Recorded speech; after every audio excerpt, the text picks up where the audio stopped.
আরে গায়ে হাত তুলছো কেন? গায়ে হাত তুলে কি সবকিছু সমাধান হয়ে যাবে? দেখেন ভাই, সেলিম এই ভালোবাসা করে পালিয়ে এসছে। আমার জ্ঞানে বিটা দিলি আই ভালো, না হলে আজকে বুঝে বাড়িতে যাবেন, আবার তো কালকে পালিয়ে যেতে পারে। বসেন চাচা। এই সামেদ, তুই কি বলছিস বল।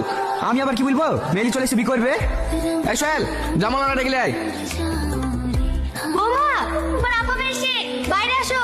আসি মা। কি হলো ছাড়ো? ছাড়বো না, কিছুক্ষণ বাদ দিতে তোমাকে ছেড়ে চলে যাবো, আর একটু থাকো না।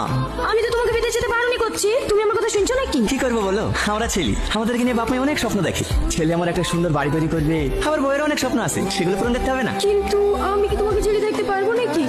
থাকলি কোথাকার, এই তো 6 মাস, দেখবো দেখতে দেখতে কেটে যাবে। তাড়াতাড়ি আয় টনি, খেলা ট্রেন মিস হয়ে যাবে। হ্যাঁ আসছি আসছি মা, আসছি আব্বা।